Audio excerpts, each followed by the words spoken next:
ನಮಸ್ಕಾರ ಬಂಧುಗಳೇ, ಎಲ್ಲರೂ ಹೇಗಿದ್ರೆ ಚೆನ್ನಾಗಿದ್ರೆ ಅನ್ಕೊಂತೀನಿ ರೀ. ನಾನು ಚೆನ್ನಾಗಿದ್ದೀನಿ ರೀ. ನೋಡ್ರಿ, ಇಲ್ಲಿ ನಾನು ಭಾಳ ದಿವಸ ಆಯ್ತು ವಿಡಿಯೋ ಹಾಕಿದ್ದಿಲ್ಲ, ಹಂಗಾಗಿ ಪಾಪು ಆಗಿತ್ತಲ್ಲ ರೀ, ರೆಸ್ಟ್ ತೊಗೊಳಗತ್ತಿ. ಈಗ ನೋಡ್ರಿ, ನವಣಕ್ಕಿದು ದೋಸೆ ಮಾಡ್ಬೇಕಂತ ಅಂದ್ಕೊಂಡಿನಿ ನೋಡ್ರಿ. ನಾನು ಇದು ಆರೋಗ್ಯಕ್ಕೆ ಒಳ್ಳೇದು ರೀ, ಮತ್ತು ಡಯಾಬಿಟಿಸ್ ಇದ್ದವ್ರಿಗೆ ಇದು ಇದರಲ್ಲೇ ದೋಸೆನ ಮತ್ತು ಕಿಚಡಿ ಮಾಡಿಕೊಟ್ರೆ ಹೆಲ್ದಿ ಆಗಿರ್ತೈತಿ. ಇದ್ರಾಗೇನು ಶುಗರ್ ಕಂಟೆಂಟ್ ಇರೋಂಗಿಲ್ಲ ರೀ, ಹಂಗಾಗಿ ಇದರಲ್ಲೇ ಜಾಸ್ತಿ ಅಡುಗೆ ಮಾಡಿಕೊಡ್ಬೇಕು. ಡಯಾಬಿಟಿಸ್ ಇದ್ದವ್ರಿಗೆ, ಜಾಸ್ತಿ ಶುಗರ್ ಇದ್ದವ್ರಿಗೆ ಅಂದರೆ ಒಂದು ಸ್ವಲ್ಪ ಕಂಟ್ರೋಲ್ ಬರ್ತೈತೆ ಅಂತ ಹೇಳಿ ಡಾಕ್ಟ್ರೂ ಹೇಳ್ತಾರೆ. ನಾನು ಹಂಗಂತೂ ಇದರಲ್ಲೇ ದೋಸೆ ಮಾಡಾಕತ್ತೀನಿ, ನವಣಕ್ಕಿ ದೋಸೆ ಮಾಡಾಕತ್ತೀನಿ. ನೋಡಿರಿ, 1 ಕಪ್ ನವಣಕ್ಕಿ ತೊಗೊಂಡಿನಿ. ಅದನ್ನು ನೆನೆಸ್ಬೇಕು ರೀ ಭಾಳ ಹೊತ್ತು, ಭಾಳ ಒಂದು ದಿವಸ ಅಗಲಿದ್ದಾಗಲೇ ನೆನೆಸ್ಬೇಕು ರೀ. ಅವನು ಭಾಳ ಗಟ್ಟಿ ಇರ್ತೈತಲ್ರಿ ಇದು, ಅಂದ್ರೆ ಮಿದುವಾಗಿ ಬರ್ತಾವೆ ದೋಸೆ. 1 ಕಪ್ ನವಣಕ್ಕಿ ತೊಗೊಂಡಿನಿ. ಇದರಲ್ಲೇ ಒಂದು ಅರ್ಧ ಕಪ್ ಅಷ್ಟು ಆಗೋಷ್ಟು ಅಕ್ಕಿ ತೊಗೊತೀನಿ. ರೇಷನ್ ಅಕ್ಕಿ ತೊಗೊಂಡಿನಿ ನಾನು. ಒಂದು ಅರ್ಧ ಕಪ್ಪು ರೇಷನ್ ಹಾಕ್ಕೊತೀನಿ. ಅಂದ್ರೆ ನಾವು ನಾಳೆ ಬೆಳಗ್ಗೆ ಮಾಡ್ಬೇಕಂದ್ರೆ ಇವತ್ತು ಬೆಳಗ್ಗೆನೇ ನೆನೆ ಹಾಕ್ಬೇಕ್ರಿ. ಅದನ್ನು ಇವತ್ತು ಬೆಳಗ್ಗೆ ಅಗಲಿದಾಗಲೇ ನೆಂದು ಮತ್ತು ರಾತ್ರಿ ನೆಂದ್ರೆ ಬೆಳಗ್ಗೆ ಮಿಕ್ಸಿ ಹಾಕ್ಕೊಂಡು ಮಾಡೋಕೆ ಬರ್ತೈತಿ. ಬರೀ ಮಾಡೋಣ ಏನೇನು ಹಾಕೋದಿದ್ದಕ್ಕಂತೇಳಿ ತೋರಿಸ್ತೀನಿ. ಇದನ್ನು ಅಕ್ಕಿ ನವಣಕ್ಕಿ ಕೂಡ ಕ್ಲೀನಾಗಿ ಸ್ವಚ್ಛಗೆ 2 ಸರಿ ತೊಳೆದು ನೆನೆ ಇಡ್ತೀನಿ ರೀ. ಅದನ್ನು ನೆನೆ ಹಾಕಿದ್ದೆ ನಾನು. ಇವನು ನವಣಕ್ಕಿ ಅಕ್ಕಿನ ಮತ್ತು ರಾತ್ರಿ ಉದ್ದಿನಬೇಳೆ ನೆನೆ ಹಾಕ್ಬೇಕ್ರಿ. ಅದಕ್ಕೆ ಅಕ್ಕಿ ನವಣಕ್ಕಿ ನೆಂದಿರ್ತಾವಲ್ಲ, ಮತ್ತು ರಾತ್ರಿ ಒಮ್ಮೆ ಉದ್ದಿನಬೇಳೆ ಒಂದು ಸರಿ ಆಗೋಷ್ಟು ಉದ್ದಿನಬೇಳೆ ಹಾಕಿ ನೆನೆ ಇಟ್ಟೀನಿ. ನಾನೀಗ ಬೆಳಗ್ಗೆ ಮಾಡಾಕತ್ತೇನೆ ರೀ. ಇದನ್ನು ಮಿಕ್ಸಿ ಹಾಕಿ ಒಂದು ಅರ್ಧ ತಾಸು ನೆನೆ ಬಿಡ್ಬೇಕ್ರಿ. ಇದನ್ನು ಅಂದರೆ ಗಟ್ಟಿ ಇರ್ತೈತಲ್ರಿ, ಇದು ನವಣಕ್ಕಿ ಭಾಳ ಗಟ್ಟಿ ಇರ್ತೈತಿ. ಈಗ ಇದನ್ನು ಮಿಕ್ಸಿ ಹಾಕಿಡ್ತೀನಿ. ಇದನ್ನು ಭಾಳ ಸಣ್ಣಗೆ ರುಬ್ಕೋಬೇಕು. ಒಂದು ಜಾರಿಗೆ ಹಾಕ್ಕೊಂಡು ಸ್ವಲ್ಪ ನೀರು ಹಾಕ್ಕೊಂಡು ಮಿಕ್ಸಿ ಮಾಡ್ಕೊತೀನಿ. ಈ ಥರ ಸಣ್ಣ ಭಾಳ ನುಣ್ಣಗೆ ರುಬ್ಕೋಬೇಕು ರೀ. ಹಿಟ್ಟನ್ನು ಒಂದು ದೋಸೆ ಅದಕ್ಕೆ ಬರೋಂಗೆ ರುಬ್ಕೊಂಡು ಒಂದು ಪಾತ್ರೆ ತಗೊಂಡು ಇಷ್ಟು ಸಣ್ಣಗೆ ಸ್ವಲ್ಪ ನೀರು ಹಾಕಿ ರುಬ್ಕೋಬೇಕು.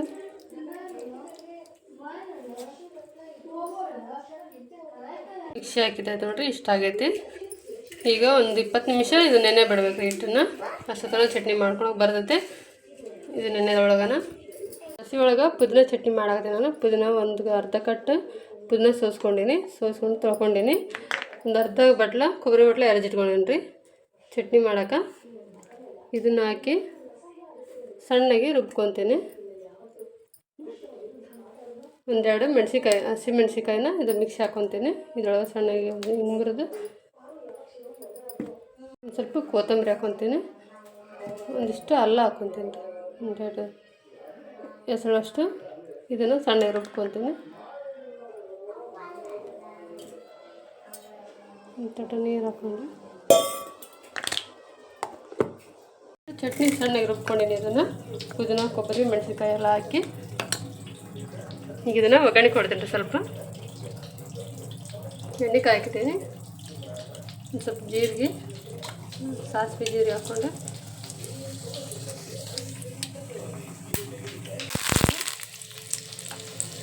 ಇದನ್ನು ರುಬ್ಕೊಂಡಿದ್ದು ಎಣ್ಣೆಗೆ ಹಾಕಿ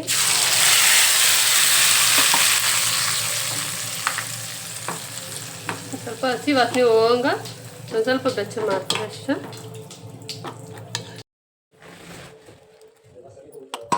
ಚಟ್ನಿಗೆ ತಕ್ಕಷ್ಟು, ರುಚಿಗೆ ತಕ್ಕಷ್ಟು ಉಪ್ಪು ಹಾಕ್ಕೊತೀನಿ. ಸಾಕಾದ್ರೆ ಸ್ವಲ್ಪ ಬೆಚ್ಚಗಂತ ಸಾಕು, ಹಸಿ ವಾಸನೆ ಹೋಗ್ತೈತಿ.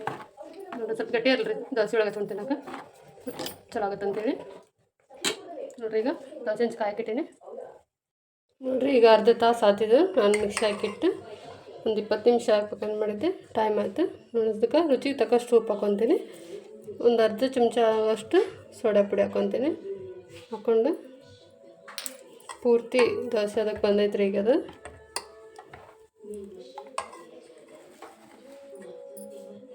ಈಗ ಹಂಚು ಕಾದೈತಿ.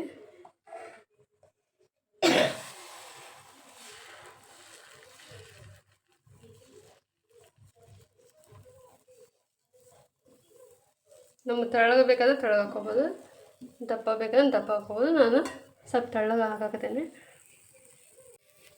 ನೋಡಿರಿ. ಈಗ ಸ್ವಲ್ಪ ಸುತ್ತಲೂ ಎಣ್ಣೆ ಹಾಕಾಗಿದ್ರೆ ಹಾಕ್ಬೇಕು, ಇಲ್ಲಾಂದ್ರೆ ಬೇಡ ಅಂದ್ರೆ ಬಿಡ್ಬೋದು.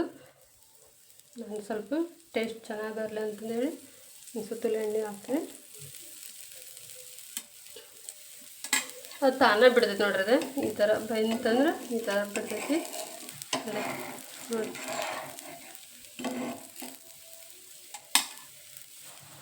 ನೋಡ್ರಿ ತಾನ ಬಿಟ್ಟು ಇಷ್ಟು ಈಗ ತೆಗಿತೀನಿ ನೋಡಿ. ನಾವು 2 ಸೈಡ್ ಆದ್ರೆ ಬೇಯಿಸ್ಕೋಬೋದು. ಅದೇ ನೋಡ್ರಿ ಮೇಲೆ ಎಷ್ಟು ಕ್ರಿಸ್ಪಿಯಾಗಿ ಬಂದೈತಿ.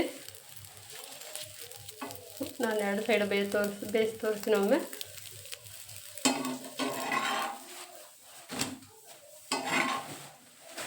ನೋಡ್ರಿ ಇಂಥ ಸೂಪರ್ ಬರ್ತದೆ ನೋಡ್ರಿ ನವಣಕ್ಕಿ ದೋಸೆ. ನೋಡ್ರಿ ಮತ್ತೆ ಒಂದು ಹಾಕಿದೆ.